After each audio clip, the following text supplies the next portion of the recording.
Welcome back to the lab. Progress on the carbon fibre bumper behind us there. That one on the little K12 March. So I've used every hack known to mankind to get that done cheaper, quicker, easier, and you do get a little bit of a rough result from that.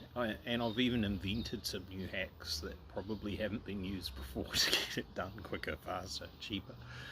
And that's fine, it's coming out pretty good. It's going to be perfectly acceptable for what we want to do with a paint job over the top of it. It's not a show car finish, absolutely not. And if anyone was thinking we were going to have a clear coat over the top of this and have the visible carbon fibre as per the rice bumpers, I guess rice bonnets mostly that you can buy, we're not doing that. We've got a carbon fibre roof, you can see that. We've got a carbon fibre bonnet. I've painted that. I will be painting the bumper as well, black for that whole width of that. It's a lower bumper section. It is not going to look right anyway. So let's travel back in time and see the previous couple of videos before we got to here, and then we'll finish up. So if you thought it was going to be hard to pull the mould off our buck, or whatever we're going to call this, our original, so did I, and we were both right. It was quite tricky, but it's pretty early in the morning and it came off and nothing smashed to bits. And I'm not sure if I'll be able to show you the surface. It's not horrid, definitely needs some work, which is fine because we're changing some things anyway, changing some basic lines in here, but it's come off, it's in one piece. I know, yesterday, in yesterday's video, I said that I was going to put some foam on this to make it hold its shape. And I will. And here's a demonstration of just how wobbly these things can be if you don't support them. You imagine doing a carbon fibre bumper in that, and it's out of shape, and try and fit it to the car. Bad, bad, bad. Getting that off that with all the foam on here to stiffen it all up would have been extremely difficult. Not a wise move. So I've pulled that off that. Now it'll sit back on top. We can put the foam on, stiffen it all up, then it'll come back off relatively easily. Some of these things around the top here have to be trimmed a little bit to help us out. Just for the sheer just the shape of it has made it harder to get it off the mould, because that is not on the same plane as that. It actually tapers in a little bit. So there's quite a bit of undoing the long side, pull that out of this lip that it tucks into, and then you can get it out at the top. Not ideal, might cause problems with the carbon fibre one, but we'll see. I am not reluctant to run the angle grinder across here to let it go out of the mould if I have to. That'll be fine. And then if that's the case, if that's what we have to do, then I can make a piece that bolts on or sticks on or whatever to make it easier for the next one if we have to make another one. A couple of things to fix. I talked about that corner pulling away. There was actually a little bit of resin missing from that far corner as well. But all in all, it's pretty good. Pretty happy with that. And carry on. Alright. Call it brave or call it stupid. We're definitely not playing by the rules as far as doing this the right way. I did talk about I needed to put some foam on here to stiffen it up and all that sort of carry on. The payoff with that is it's going to make it harder to get the carbon fibre out, which is going to be, in theory, should be stiffer than this. So it's probably better to leave this flexible to pull that off. Did a bit of a boogie job with obvious, but I don't need to describe it, do I? Piece of tube, couple of clamps, that's holding this in approximately the right spot for it to be the right width to fit on the front of the bed, the funny shaped bed with a spoiler. It's mostly set, has had enough time, a little bit tacky on this side. That was the last piece that I did. Everything else is basically touch dry, still plastic, not rock hard.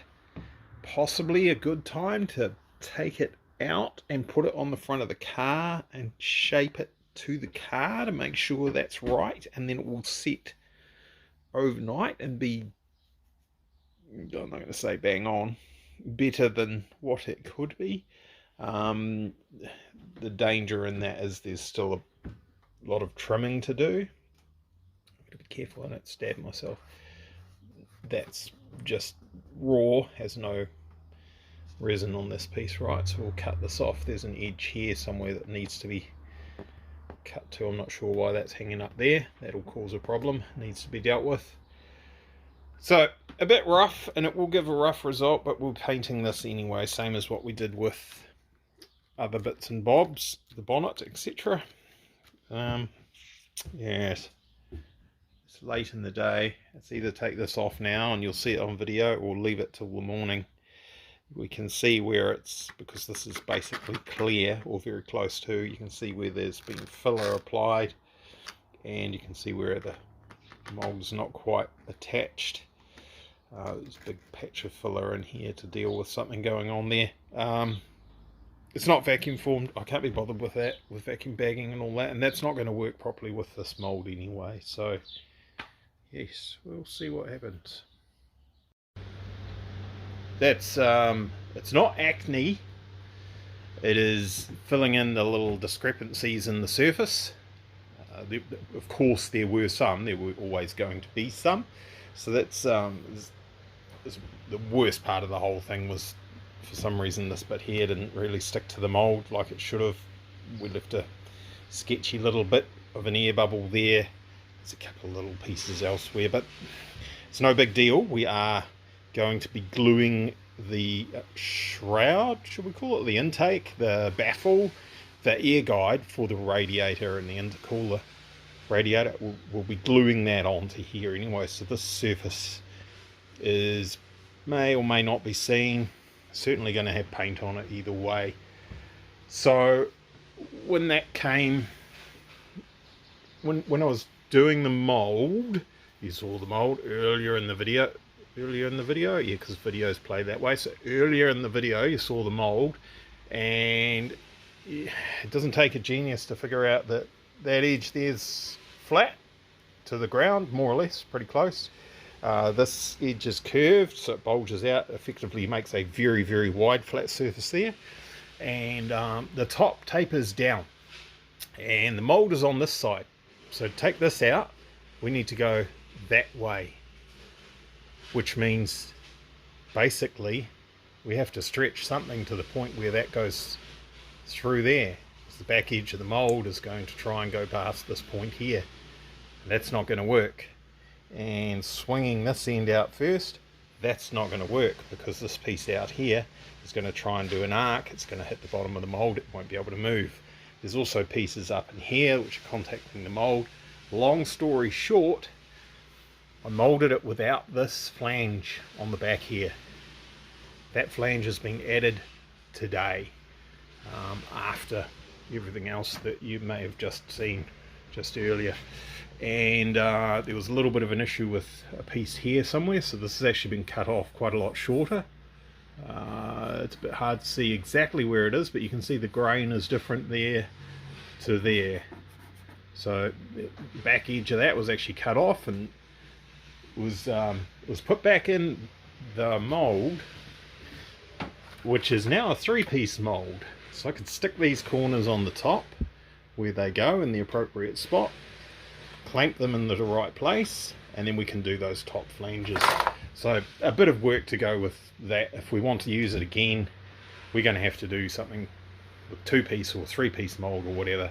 If we do multiple pieces, which takes considerably more time to set it up, we might be able to catch most of our air intake thing and do that as sort of one piece. It's actually an impossible shape to pull out of a mold, but if the mold was in several pieces, then that can work.